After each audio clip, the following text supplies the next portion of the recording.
ജിഷ കൊലപാതകത്തിൽ അന്വേഷണം സംസ്ഥാന സർക്കാരിനും പോലീസിനും ഗുരുതര വീഴ്ച ഉണ്ടാക്കിയെന്ന് കേന്ദ്ര പട്ടികജാതി പട്ടികവർഗ കമ്മീഷന്റെ കുറ്റപ്പെടുത്തൽ. അന്വേഷണ റിപ്പോർട്ട് ആവശ്യപ്പെട്ടിട്ടും കേരള സർക്കാർ തന്നില്ലെന്നും കമ്മീഷൻ ചെയർമാൻ PL പുനിയ ദില്ലിയിൽ പറഞ്ഞു.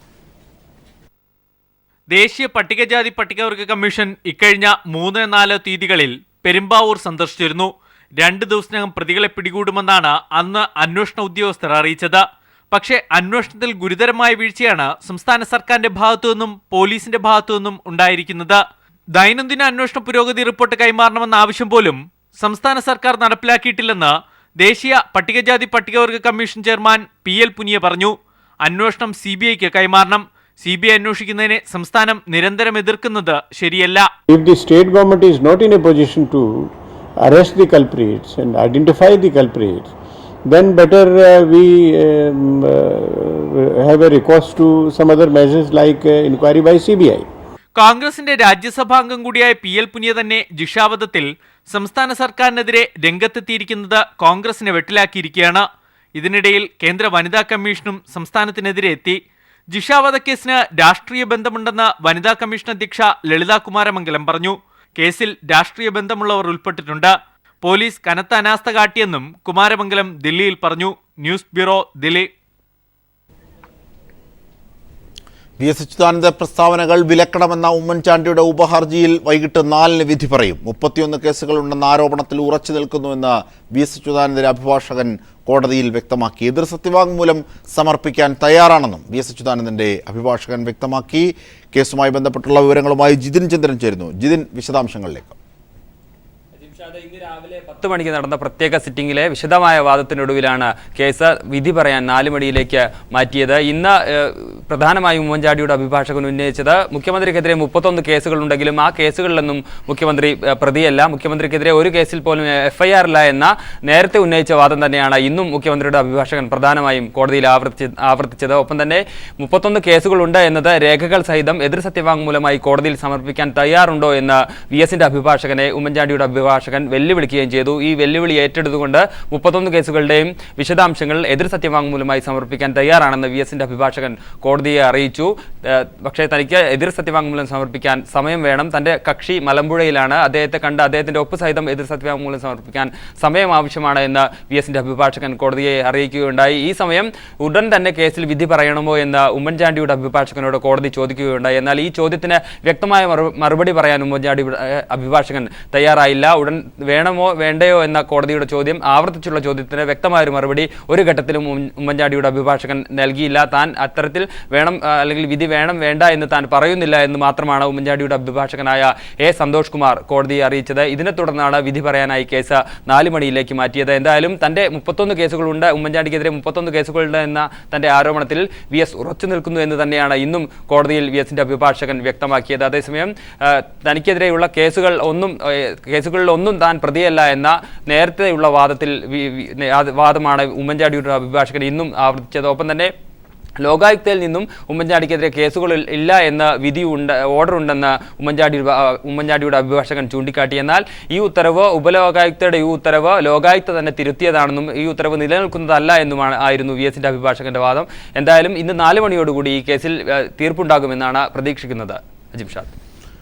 ശരി, ജിതിനാണ് വിവരങ്ങൾ നൽകിയത്. മറ്റു വാർത്തയിലേക്ക്. ലിബിയ വിഷയത്തിൽ മോഡിയും ഉമ്മൻചാണ്ടിയും മാപ്പ് പറയണമെന്ന് പിണറായി വിജയൻ. ലിബിയയുടെ ഭീകരാന്തരീക്ഷത്തിൽ നിന്ന് സ്വപ്രയത്നം കൊണ്ട് തിരിച്ചെത്തിയ മലയാളി സഹോദരങ്ങളെ പരിഹസിക്കാതിരിക്കാനെങ്കിലും BJPയും ഉമ്മൻചാണ്ടിയും തയ്യാറാകണമെന്നും പിണറായി വിജയൻ പറഞ്ഞു. തങ്ങളെ രക്ഷിക്കാൻ കേന്ദ്ര സംസ്ഥാന സർക്കാരുകൾ ചെറുവിരൽ അനക്കിയില്ലെന്ന് ലിബിയയിൽ നിന്ന് തിരികെ എത്തിയ മലയാളികൾ തന്നെ പറഞ്ഞത് കേട്ടിട്ടും തങ്ങളാണ് എല്ലാം ചെയ്തതെന്ന് അവകാശവാദം മുഴക്കുന്ന കേന്ദ്ര മന്ത്രി സുഷമ സ്വരാജിനോടും മുഖ്യമന്ത്രി ഉമ്മൻചാണ്ടിയോടും സഹതാപം മാത്രമേ തോന്നുള്ളൂ. ജനങ്ങളെ കബളിപ്പിക്കുന്നതിൽ മോഡിയും ഉമ്മൻചാണ്ടിയും മത്സരിക്കുകയാണെന്നും പിണറായി വിജയൻ തൻ്റെ ഫേസ്ബുക്ക് പേജിൽ കുറിക്കുന്നു.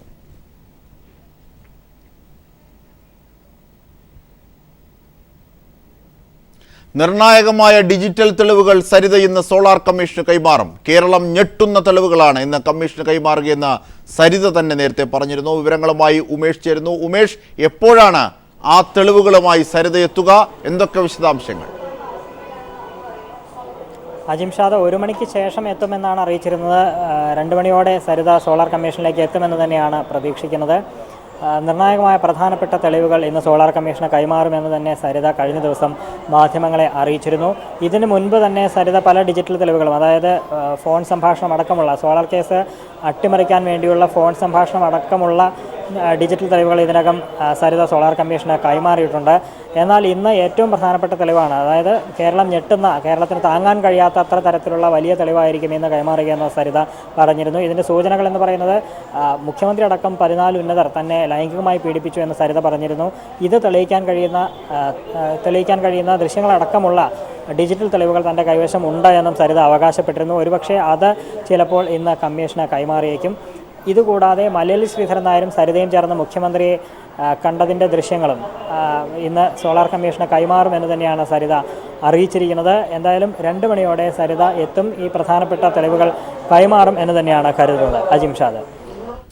ശരി, ഉമേഷാണ് വിവരങ്ങൾ നൽകിയത്. വാർത്തകളിലേക്ക്. കോഴിക്കോട് വടകരയിൽ തെരഞ്ഞെടുപ്പ് ഡ്യൂട്ടിക്കെത്തിയ BSF ജവാനെ സഹപ്രവർത്തകൻ വെടിവെച്ചു കൊന്ന സംഭവത്തിൽ പ്രത്യേക അന്വേഷണ സംഘം രൂപീകരിച്ചു. വടകര ഡിവൈഎസ്പിയുടെ നേതൃത്വത്തിലാണ് പ്രത്യേക സംഘം രൂപീകരിച്ചത്. രാജസ്ഥാൻ സ്വദേശി രാജ്ഗോപാൽ മീണയെയാണ് UP സ്വദേശിയായ സഹപ്രവർത്തകൻ ഉമേഷ് യാദവ് വെടിവെച്ചു കൊന്നത്. കഴിഞ്ഞ ദിവസം രാത്രിയാണ് തെരഞ്ഞെടുപ്പ് ഡ്യൂട്ടിക്കെത്തിയ രാജസ്ഥാൻ സ്വദേശിയായ BSF ഇൻസ്പെക്ടർ രാംഗോപാൽ മീണ ക്യാമ്പിനകത്ത് വെടിയേറ്റ് മരിച്ചത്. സഹപ്രവർത്തകനായ ഉത്തർപ്രദേശ് സ്വദേശി അശോക് യാദവ് ഗോപാൽ മീണയ്ക്ക് നേരെ വെടിയുതിർക്കുകയായിരുന്നു. അവധി ആവശ്യപ്പെട്ടതിനെ തുടർന്നുണ്ടായ വാക്തർക്കത്തിനൊടുവിലാണ് വെടിവയ്പ് നടന്നതെന്നാണ് സൂചന. ഇതിനുശേഷം അശോക് യാദവ് തോക്കുമായി കടന്നു. അശോക് യാദവിന് വേണ്ടി പോലീസ് തിരച്ചിൽ നടത്തിക്കൊണ്ടിരിക്കുകയാണ്. നാദാപുരം ഡിവൈഎസ്പി പ്രജീഷ് തോട്ടത്തിലിന്റെ നേതൃത്വത്തിലുള്ള പ്രത്യേക സംഘത്തെയാണ് സംഭവത്തെക്കുറിച്ച് അന്വേഷിക്കാൻ ചുമതലപ്പെടുത്തിയിരിക്കുന്നത്. 2 CIമാരും സംഘത്തിലുണ്ട്. സംഭവം നടന്ന സ്കൂൾ പരിസരത്ത് പോലീസ് വിശദമായ പരിശോധന നടത്തി. News bureau, Kozhikode. Oommen Chandy real estate agent എന്ന് VS അച്യുതാനന്ദൻ. 3 അടി മണ്ണ് ഭിക്ഷയായി യാചിച്ച വാമനന് മണ്ണ് അളന്നെടുക്കാൻ അനുവാദം നൽകിയ മഹാബലിയുടെ അവസ്ഥയിലാണ് മലയാളികൾ. പാവം പോലെ വന്ന് യാചിച്ച അധികാരം നേടിയ അഭിനവ വാമനൻ മുഖ്യമന്ത്രി ഉമ്മൻചാണ്ടി 5 വർഷം കൊണ്ട് കേരളമാകെ അളന്ന് കോർപ്പറേറ്റ് മുതലാളിമാർക്ക് പതിച്ചു കൊടുത്തുവെന്നും VS അച്യുതാനന്ദൻ എഴുതുന്നു. കഴിഞ്ഞ 5 വർഷത്തെ ഭരണം പരിശോധിച്ചാൽ മുഖ്യമന്ത്രി എന്ന പദത്തേക്കാൾ ഉമ്മൻചാണ്ടിക്ക് കൂടുതൽ യോജിക്കുക റിയൽ എസ്റ്റേറ്റ് ബ്രോക്കർ എന്ന വിശേഷണമാകുമെന്നും VS അച്യുതാനന്ദൻ തൻ്റെ ഫേസ്ബുക്ക് പേജിൽ കുറിക്കുന്നു.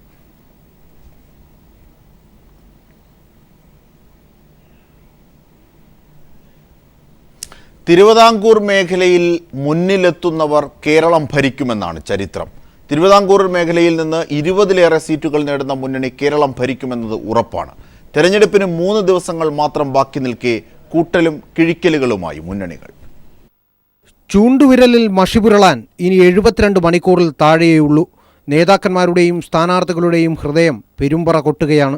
ജനങ്ങളുടെ മനസ്സ് വായിക്കാൻ കഴിയുന്ന യന്ത്രം ശാസ്ത്രലോകം ഇനിയും കണ്ടുപിടിച്ചിട്ടില്ലാത്തതിനാൽ സർവേ ഫലങ്ങളും കൂട്ടിക്കിഴിക്കലിലുമാണ് രാഷ്ട്രീയ പാർട്ടികൾ ആശ്വാസം കണ്ടെത്തുന്നത്.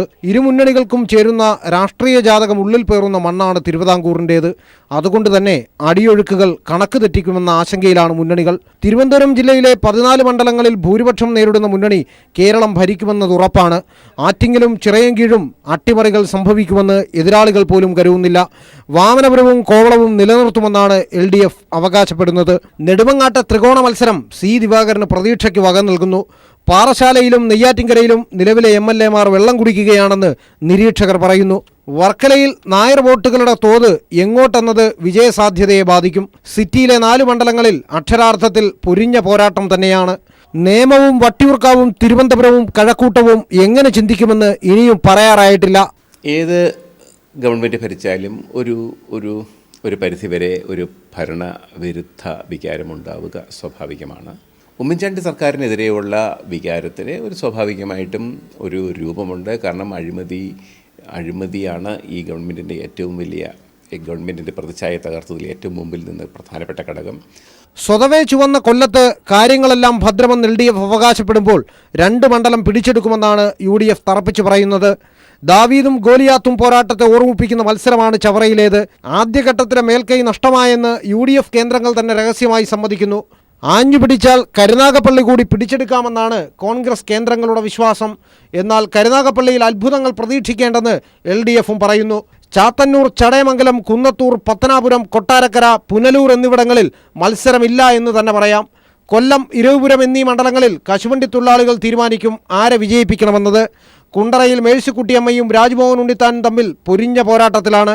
പത്തനംതിട്ടയിൽ LDFന്റെ കൈവശമുള്ള അടൂരും റാന്നിയും നിലനിർത്തുമെന്ന് ഉറപ്പാണ്. തിരുവല്ലയിൽ മാത്യു ടി തോമസിന് അനുകൂലമാണ് കാറ്റെന്ന് LDF കരുതുന്നു. പടലപ്പിളക്കണങ്ങളിൽപ്പെട്ട് ജോസഫം പുതുശ്ശേരിയുടെ നിലതെറ്റാനാണ് സാധ്യതയെന്ന് അവർ പറയുന്നു. ആറന്മുളയിലും കോന്നിയിലും ഇരു മുന്നണികളും വിജയത്തിനായി തുഴയുകയാണ്. തിരുവിതാംകൂറിലെ പകുതിയിലേറെ മണ്ഡലങ്ങളിൽ വ്യക്തമായ മേൽക്കൈ LDFനുണ്ടെന്ന് തന്നെ പറയാം. 7 മുതൽ 10 സീറ്റുകൾ വരെ ഇടതുപക്ഷം അധികമായി പിടിക്കുമെന്നതാണ് LDF കേന്ദ്രങ്ങൾ അവകാശപ്പെടുന്നത്. ഇടതുപക്ഷത്തിൻ്റെ കയ്യിലിരിക്കുന്ന ചില സീറ്റുകൾ തട്ടിയെടുക്കാമെന്ന് UDFും കണക്കുകൂട്ടുന്നു. എന്നാൽ എല്ലാവരുടെയും കണക്കുകൂട്ടലുകൾ തെറ്റിക്കാൻ പ്രാപ്തിയുള്ളവരാണ് തങ്ങളെന്ന് BJPയും അവകാശപ്പെടുമ്പോൾ കണക്കുകൾ അപ്രസക്തവും മത്സരം പ്രവചനാതീതവുമാകുന്നു. S. ജീവൻകുമാർ, തിരുവനന്തപുരം.